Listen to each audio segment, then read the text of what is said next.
Hey guys! Hi, I had a long day, excuse me. You know I'm a hot mess right now. But this is another forum that I use in my student success class, and you're not gonna see this video until after I've met with you guys online. But I decided to record it so that you guys can have it to go back to and look at and probably keep as a keepsake. It's gonna be on YouTube, so you can keep it as a keepsake. Tonight we're going to be covering the topic discovering self-motivation. You know, last week we talked about accepting personal responsibility, and we covered a wide variety of things. So tonight I wanted to talk about discovering self-motivation. And it's so weird because I personally am going through something where I have to motivate myself. And I said, wow, God, normally I start with this lesson and then I go on to accepting personal responsibilities. But for some reason, it kind of just worked its way to be the opposite. So I hope some of you got something, if not all of you got something from last week's lesson.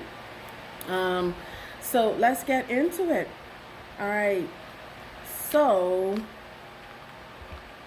in the book, two colleges drew the conclusion that the lack of motivation is the number one barrier to a student's success. I think that this is so true because I've encountered a lot of students myself that lack that motivation. Whether it's in high school, whether it's in college, they really lack that motivation. And in lacking the motivation, you tend to see it in them coming to class late, especially the younger ones that are fresh out of high school, whose parents are paying their school fees. You tend to see it then, the lax attitude, the little motivation to complete the assignments. And it's sad because so many persons wish that they had the opportunity to come or the finances to come. And some persons have it and still are not taking advantage of it.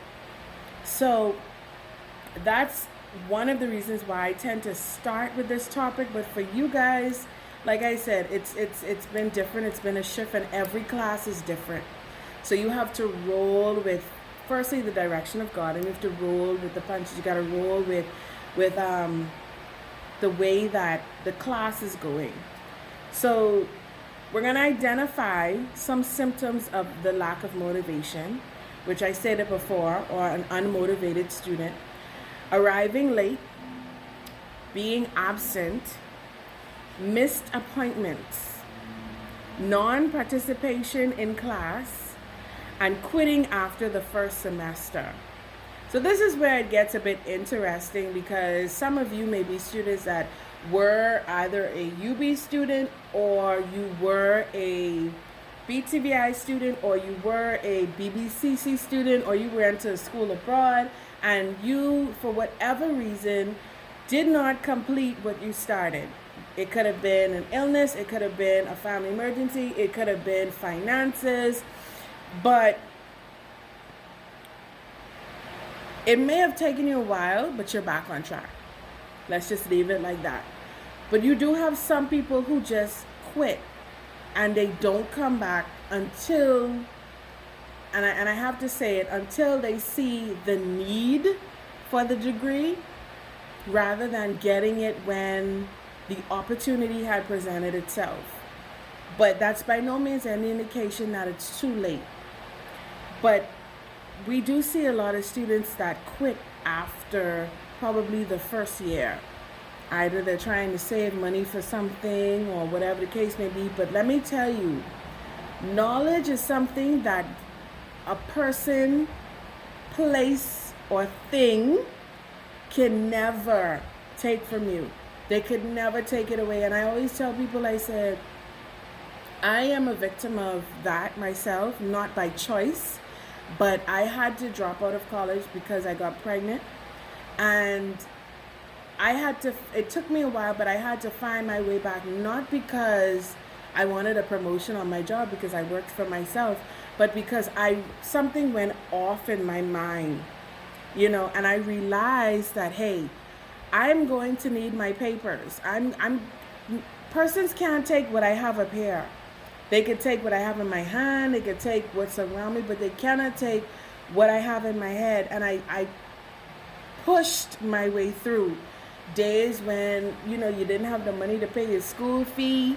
I went on student aid and did what I had to do. Days when you were dog tired and you're like, listen, I can take this little seat because I'm tired, but I still pushed. And there came a point in time in my life when I did 2 colleges at the same time. I was pursuing my BA and completing my degree at BTVI at the same time. And it was because I understood the value of knowledge. So when I hear persons complain, it's very difficult. I'm not insensitive, but it's very difficult for me to baby them, for lack of better choice of words, because I understand the value of it. And if I could have done it with my situation and circumstances the way that it was, I feel that with the same mindset, if the person has the same mindset, if the person has the same drive, they can achieve the same thing. The same thing of completing and walking across that stage and getting it done. So there's a formula that I want to give you tonight. The formula for motivation. It is Y times E equals M. I want to get a piece of paper and write that down. I'll use this paper. So for those visual learners, you have not Y. V times E equals M. So this is it here. V times E equals M. Excuse my curliness. But, my camera's dropping. Camera guy just sucks. All right? So you got V times E equals M. Somebody give me what V stands for, not the person who wrote the book. All right? So V is for value. Value. E is for expectation. And M equals motivation. So you have to first identify what is it that you value. What is it that you value? And what is it that you expect to come out of this thing that you value? Times it, and it equals your motivation. And it's that simple. So, using me again as an example, I value knowledge. I value knowledge. Knowledge being something that no one can take from me. No one can take what I have put inside my brain, what I put in my head. And my expectation is that with this knowledge, I am going to excel in life. I'm going to excel in life. And those 2 times... Okay, sorry about that, guys. I kind of got knocked off. All right. So value times E, value times expectations equals motivation. All right. So that's the formula for motivation, guys. All right. So in a nutshell, these concepts says that your level of value times your level of expectations determines how well you succeed. All right. Let me read that again. In a nutshell, this concept says that your level of value times your level of expectations determine how well you succeed. Do you believe that that's true or false? I say it's true. All right? Ways to raise the value you place on college, specifically your degree. The knowledge that you gain is important.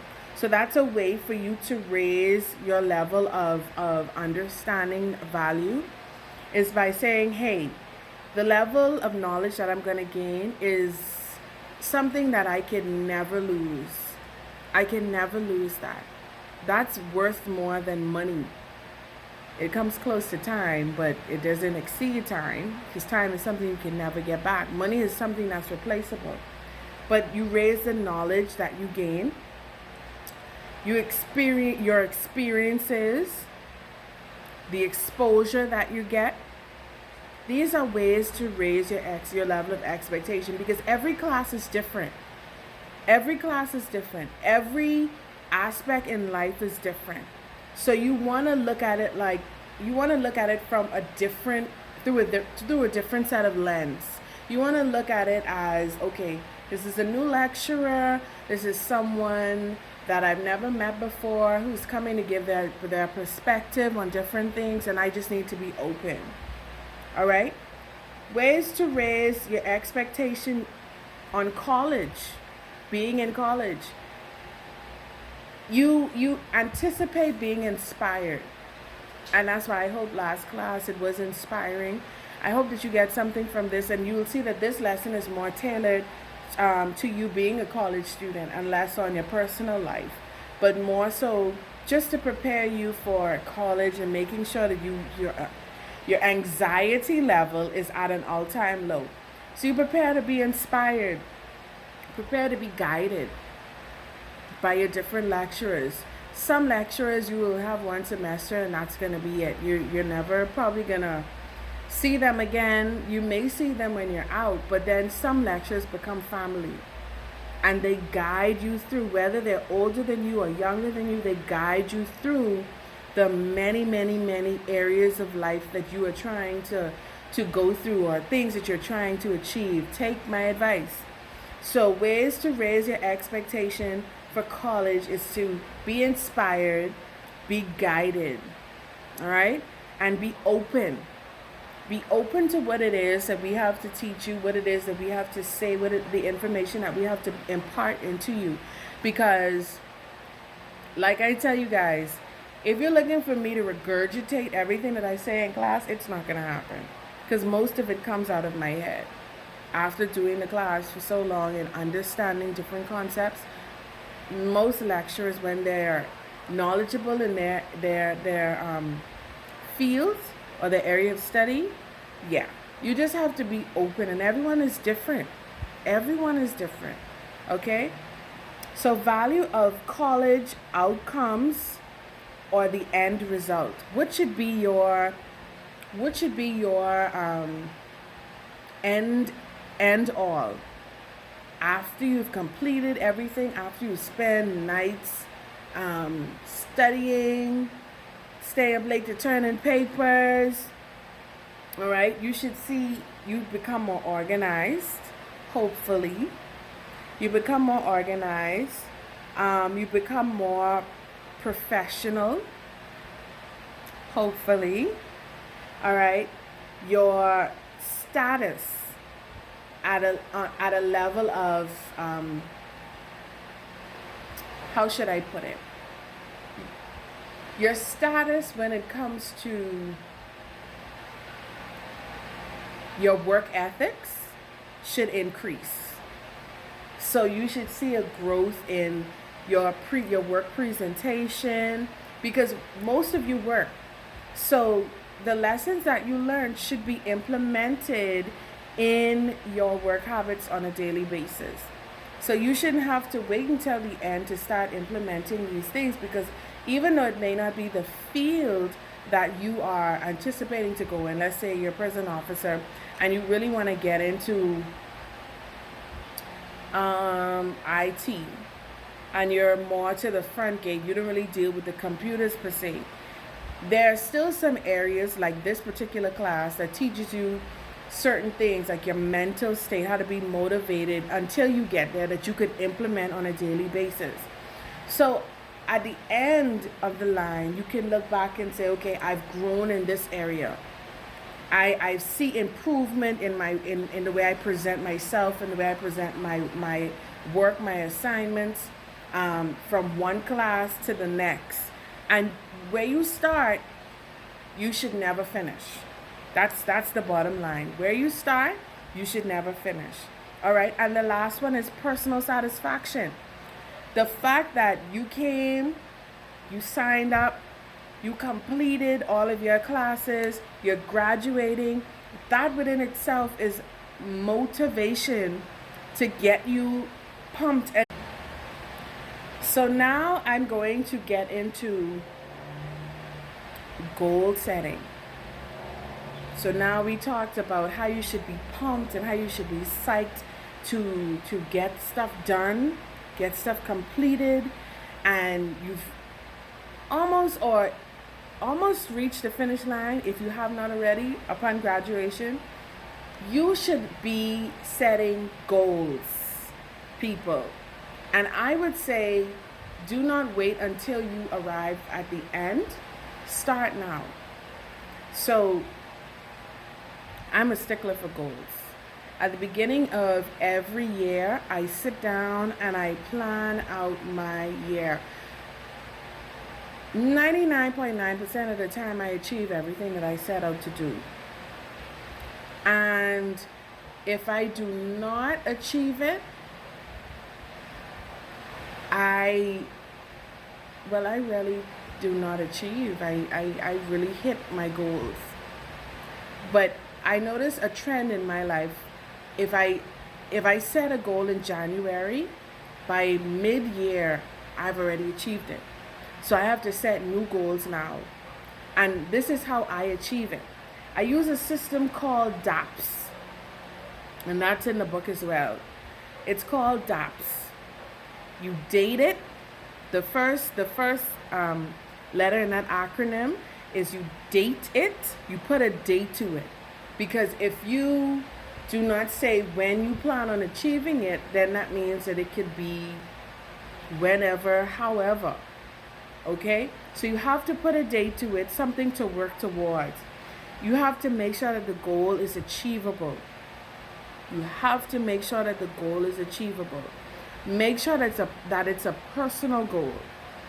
Something that you yourself want to do, not what you and your sister and your mommy and your daddy and your uncle. No. It has to be something that you yourself would like to achieve within the year. A family goal is something different. If it's your husband and your wife, your boyfriend, your girlfriend, you and your kids, your mother and your father and you, that's something different. But we're talking about your personal goals. Things that you personally want to achieve by the end of the year or by a certain time. All right? And it has to be specific. It has to be specific. You can't say, oh, I'm going to save some money by the end of the year.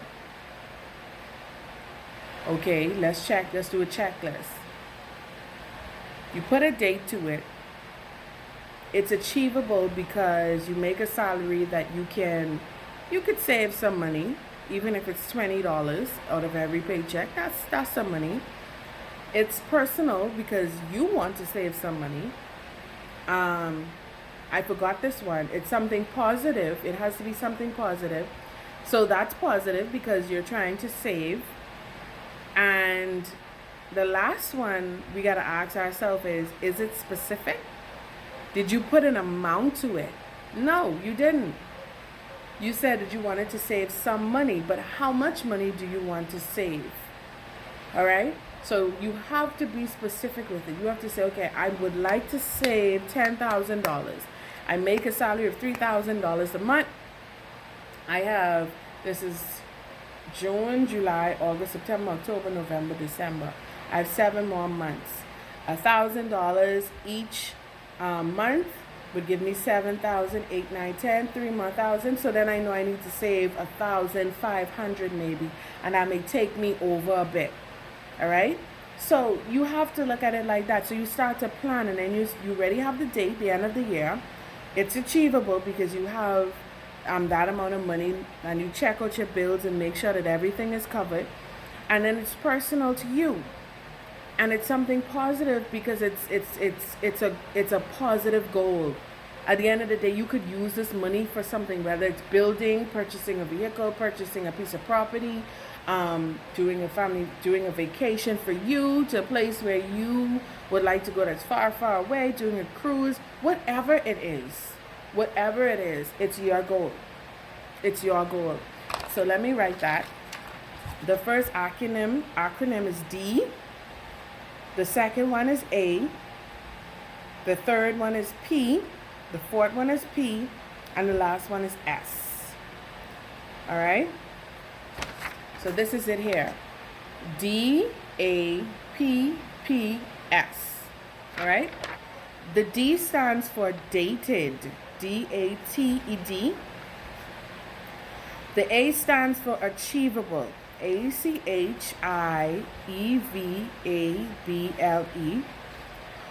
The P stands for personal. The first P, personal. The second P is positive. And the last acronym is S, and it's for specific.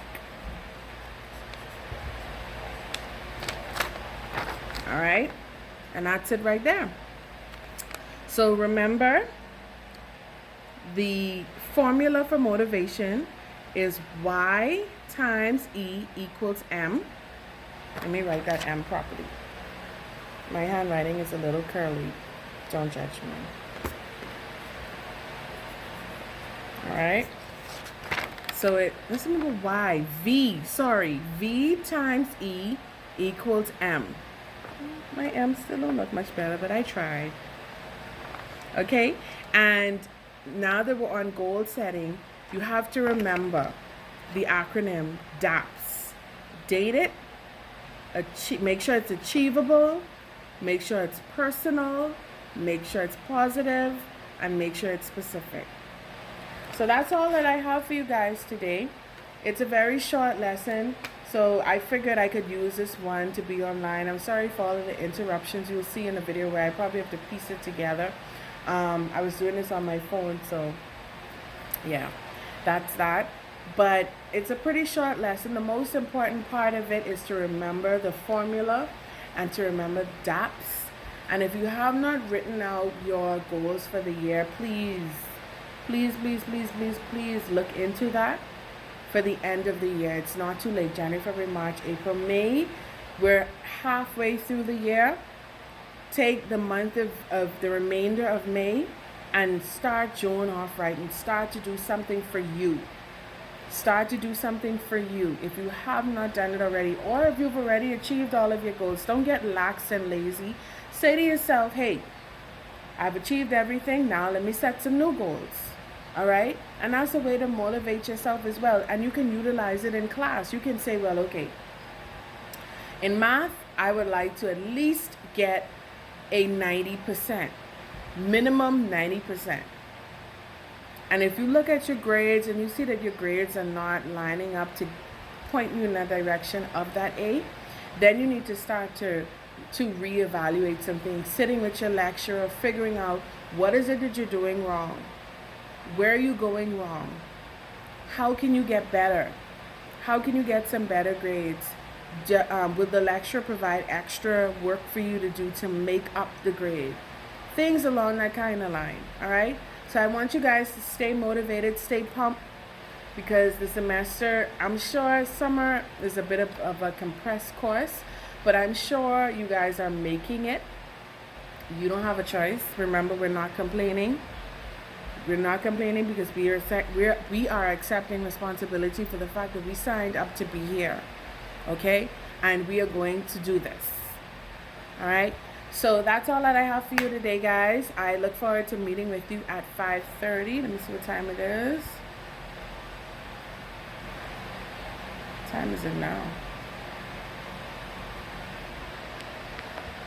It's 4:52 now. All right, so when you get this, it's going to be after the time that I meet with you guys. But have a good afternoon. See you on next week, Monday.